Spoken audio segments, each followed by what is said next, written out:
आखिरकार veto power का इंतजार खत्म हो गया और वो चीन जो भारत को यूनाइटेड नेशन का परमानेंट मेंबर बनने से रोकता था, वीटो पावर से रोकता था, आज उसी चीन के ऊपर अमेरिका और रशिया टूट पड़े हैं और चीन भी एक कोने में रोता हुआ दिखाई दे रहा है। बहुत बड़ी खबर है और सोशल मीडिया पर हर चैनल पे ये आपको दिखने को मिलेगा कि भारत को जो है वीटो पावर मिलने जा रहा है, जैसे कि आपको थंबनेल से भी आइडिया हो गया होगा। और भारत को अब यूनाइटेड नेशन का परमानेंट मेंबर बनने से कोई भी नहीं रोक सकता। बहुत बड़ी डेवलपमेंट, बहुत बड़ी खुशखबरी। और ये हुआ क्यों, कैसे हुआ, इसका मैं थोड़ा आपको इंट्रोडक्शन दे देती हूँ कि ऑस्ट्रेलिया में एक लुई इंस्टीट्यूट ने सर्वे किया और उसमें बताया कि एशिया के अंदर मोस्ट पावरफुल जो मिलिट्री पॉइंट ऑफ व्यू से जो कंट्री है वो है इस वक्त भारत।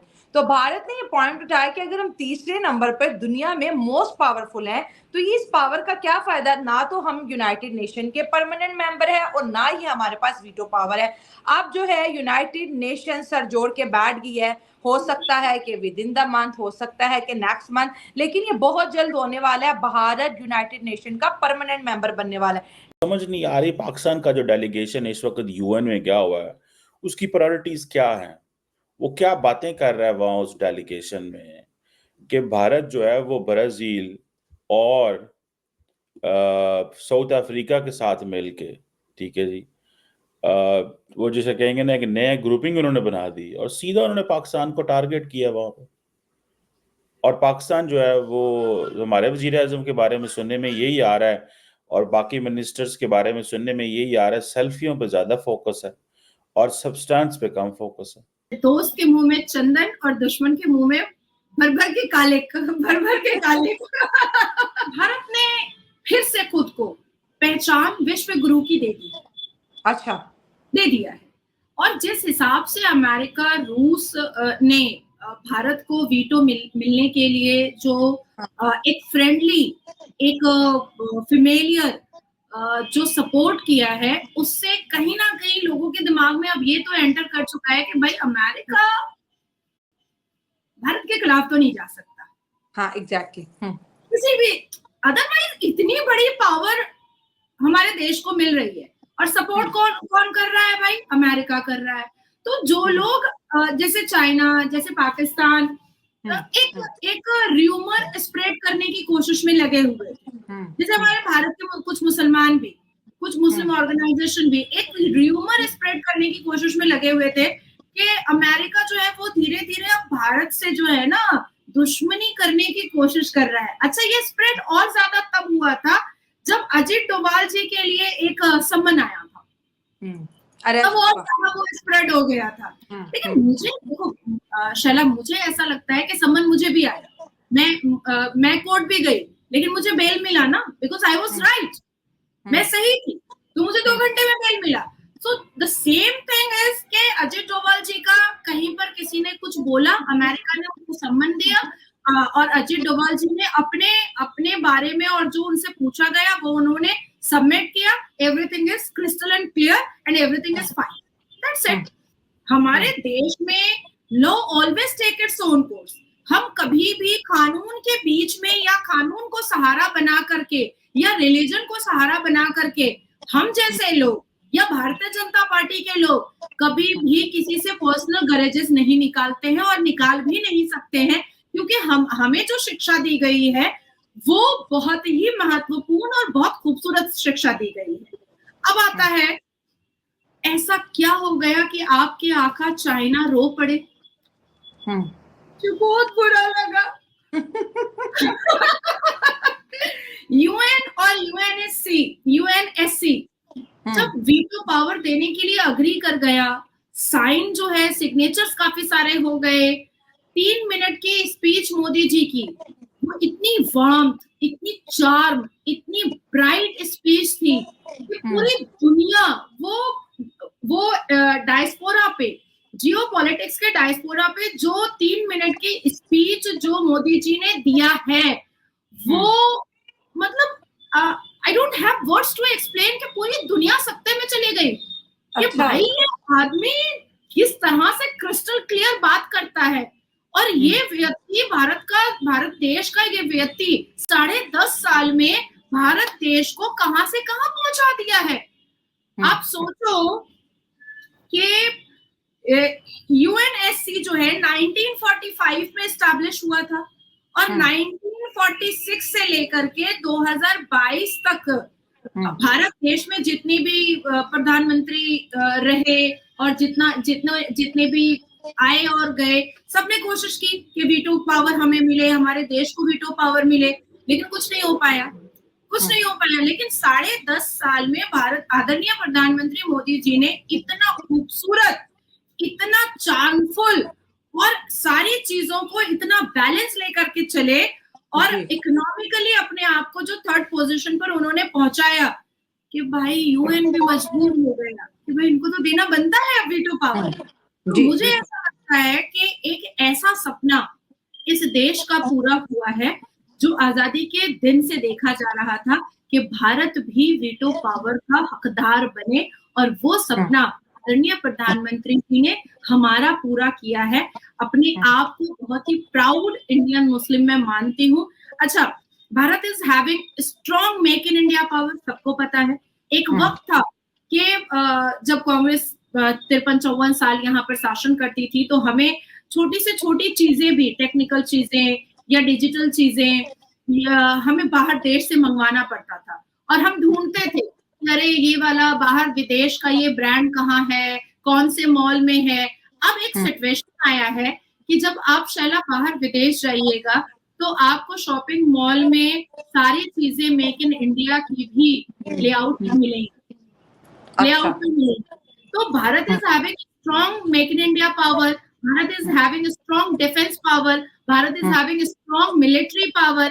अब भारत ने क्या किया है, ये बेटो जब उनको सिग्नेचर्स हो गए हैं, सारे प्रोसेस हो गए हैं, डॉक्यूमेंट के सारे प्रोसेस कंप्लीट हो चुके हैं, अब रशिया और जापान को पास ओवर करके, उसको ओवरटेक करके 3rd पोजीशन पर भारत पहुंचा, और जापान और रशिया और चाइना ऐसे बेचारा बच्चों की तरह रो रहा है कि भाई अब तो हम तलाक ही दे देंगे, अब तो हम ना यूएन में आएंगे और ना ही इंटरनेशनल कोर्ट में जाएंगे और ना ही डायस्पोरा पे बैठेंगे। ऐसा हो कैसे सकता है? अच्छा, हालांकि शैला ये समझने की बहुत जरूरत है कि 193 कंट्रीज का सिग्नेचर, यूके एंड फ्रांस वो कह रहे हैं जी कि इंडिया को परमानेंट सीट दी जाए। यूके और फ्रांस ये कह रहे हैं इंडिया को परमानेंट सीट दें। ये एमैनुअल मैक्रोन ने ये कल कहा है, ये केर स्टामर ने भी कहा है। ऐसी क्या चीज है कि फ्रांस को अपना केस तो लड़ ही लड़ रहा है, लेकिन इंडिया का केस भी लड़ रहा है। वो इसलिए केस लड़ रहा है, जिस तरह इंडिया G20 के अंदर अफ्रीका का केस लड़ रहा था ना, इसी तरह फ्रांस और यूके इंडिया का केस किधर लड़ रहे हैं? यूएन सिक्योरिटी काउंसिल में। लगता तो ऐसे है कि अमेरिका बड़ा इंपॉर्टेंट इत्तेहादी है इंडिया का, लेकिन याद रखिएगा कल को जो मौका आना है तो अमेरिका जो है, it could be one of the problem for India to be in the UN permanent की सीट जो है। बेशक ओबामा और बाइडेन और ट्रंप जितनी मर्जी बातें करते रहे, but when it comes to an actual वो जो चीज को करना होता है वो बड़ा मुश्किल काम है। लेकिन इंडिया जो है, कल मैं देख रहा था चिली का सदर भी कह रहा है, पोर्चुगल की लीडरशिप भी कह रही है, फ्रांस की भी कह रही है, 3 तो परमानेंट जो मेंबर हैं। मेरे ख्याल है रशिया को भी कोई प्रॉब्लम नहीं होना if India is a permanent member of the UN security council. तो मुझे इस चीज की समझ नहीं आ रही है हमारी लीडरशिप उसे की कर दिए, एक की कर देने पे।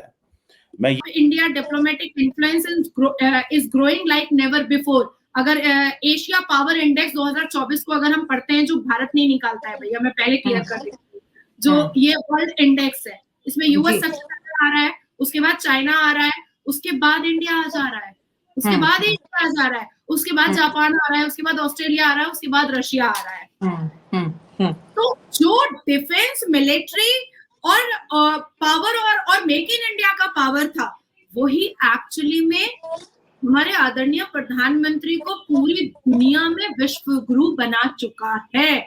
हमारा सेमीकंडक्टर जो योजना है, हमारा जो एक सोलर सिस्टम हब था, हमारा जो ग्रीन सिटी था, हमारा जो मिलिट्री को बहुत फास्ट करने का था, हमारा अग्नि 5 और मुर्मुगांव था, तो ये सारी चीजें जो है वो अब हमारे भारत देश को इतना ज्यादा शाला स्ट्रॉन्ग कर चुका है, इतना ज्यादा स्ट्रॉन्ग कर चुका है कि अब चाइना भी नहीं सोच पा रहा है कि 10.5 साल में ऐसा कौन सा अलादीन का चिराग घिस दिया मोदी जी ने कि देश इतना ज्यादा आगे बढ़ गया। अब मैं यहाँ पर आपको ये कहना चाहूंगी कि लोग इंटेलिजेंट भारत में थे पहले, इस भारत में साइंटिस्ट पहले भी थे, इस भारत में की सेना पहले भी बहुत स्ट्रॉन्ग थी, इस भारत में इंटेलिजेंट लोग पहले भी थे, लेकिन उनको सामने नहीं आने दिया जाता था ना, क्योंकि परिवारवाद की राजनीति। इसरो के साइंटिस्ट का इतना प्रचार हुआ, पूरी दुनिया में प्रचार हुआ, ये गांधी परिवार कभी नहीं बर्दाश्त कर सकता था कि साइंटिस्ट का कैसे प्रचार हो सकता है। जब गांधी परिवार बैठा हुआ है तो सिर्फ गांधी परिवार के बारे में ही छपना चाहिए और गांधी परिवार के बारे में ही बात करो। हाँ, सही। क्योंकि ये सिनेरियो और ये दृश्य तो शाला हमने देखा हुआ है कि नेहरू जी को भारत रत्न अवार्ड दे दिया, इंदिरा गांधी ने इंदिरा गांधी को भारत रत्न अवार्ड दे दिया। उस वक्त वो सिस्टम था कि कोई कितना इंटेलिजेंट हो, कोई कितना ही क्रेडिबिलिटी रखने वाला हो, कैपेसिटी रखने वाला हो, उसको आगे नहीं आने दिया जाता था। और अगर वो अच्छा काम करता भी था कोई व्यक्ति, तो दबा दिया जाता था कि गांधी परिवार के सामने कोई भी फ्रंट पेज पर नहीं आ सकता है। पर हमारा आदरणीय प्रधानमंत्री का है कि देश अगर तरक्की कर रहा है, देश के लोग अगर तरक्की कर रहे हैं, देश के लोगों की अगर तारीफ हो रही है और वो फ्रंट पेज पे छप रहे हैं, तो इसका मतलब है कि प्रधानमंत्री बहुत अच्छा है। नहीं, ये तो मानने वाली बात है। मोदी साहब एक ग्लोबल लीडर बन चुके हैं। और जैसे आपने एशिया पावर इंडेक्स की बात की, तो ब्रिटेन और फ्रांस दोनों ही इन 27 टॉप ऑफ द जो 27 कंट्रीज है उनमें नहीं है, और दोनों के पास वीटो है। तो ये कोशिश ये है कि हो सकता है कि यूनाइटेड नेशन फ्रांस की जो वीटो पावर है या तो इंडिया को देगा या तो 6 मेंबर का जो है इजाफा होगा। लेकिन यहाँ पर एक क्रेडिट एक और पर्सन को भी जाता है, वो है डॉक्टर एस जयशंकर। उनकी स्पीच बड़ी वायरल हो रही है, जो उन्होंने लताड़ लगाई है यूनाइटेड नेशन को कि यूनाइटेड नेशन की मिसाल ऐसे है जैसे कैदी है, और जो ग्लोबल साउथ का लीडर है, इंडिया को आप जो है यूनाइटेड नेशन के अंदर घुसने नहीं दे रहे। तो डॉक्टर एस जयशंकर ने भी जो ये रोल प्ले किया है, जैसे हम अक्सर बात करते हैं कि इंडिया के जो फॉरेन मिनिस्टर है, मुझे लगता है दुनिया के बेस्ट मिनिस्टर, और यही वजह कि पूरा यूरोप उनके लिए क्लैप करता है। तो उनकी जो स्पीचेस यूनाइटेड नेशन में वो भी बहुत ज्यादा जो है प्रेशराइज करते हुए दुनिया को दिखाई दे रही है। और पाकिस्तान का स्टांस ये है कि भारत इस वजह से वीटो चाहता है क्योंकि वो कश्मीर चाहता है, और क्योंकि अगर जब कश्मीर की बात होती है तो भारत को वीटो चाहिए। अगर भारत के पास वीटो आ जाता तो फिर तो कश्मीर का मुद्दा यूनाइटेड नेशन से हमेशा हमेशा के लिए एलिमिनेट हो जाएगा। नमस्कार दोस्तों, स्वागत है आपका। दोस्तों, संयुक्त राष्ट्र संघ के स्थापना हुए 7 दशक से ज्यादा वक्त बीत गया। तब से दुनिया बहुत बदल गई, लेकिन नहीं बदला तो संयुक्त राष्ट्र संघ सुरक्षा परिषद का ढांचा। भारत लगातार सुरक्षा परिषद में सुधार की पुरजोर वकालत कर रहा है। यूएनएससी में अपने स्थायी सदस्यता की दावेदारी कर रहा है। अब उसकी दावेदारी को और मजबूती मिली है, क्योंकि अमेरिका, फ्रांस के बाद ब्रिटेन ने भी भारत को सुरक्षा परिषद का स्थायी सदस्य बनाए जाने का समर्थन किया है। रूस पहले से ही भारत की दावेदारी के सपोर्ट में रहा है। इस तरह संयुक्त राष्ट्र सुरक्षा परिषद के स्थायी सदस्यता की नई दिल्ली की दावेदारी काफी मजबूत हुई है। दोस्तों, पाकिस्तान को यह भय है कि भारत अभी ही इतना पावरफुल है, और अगर संयुक्त राष्ट्र में अस्थायी सदस्य बन गया तो कश्मीर का जो चैप्टर है वो तो हमेशा के लिए क्लोज ही हो जाएगा। और भारत अभी भी कुछ करता है, दुनिया चुप रहती है।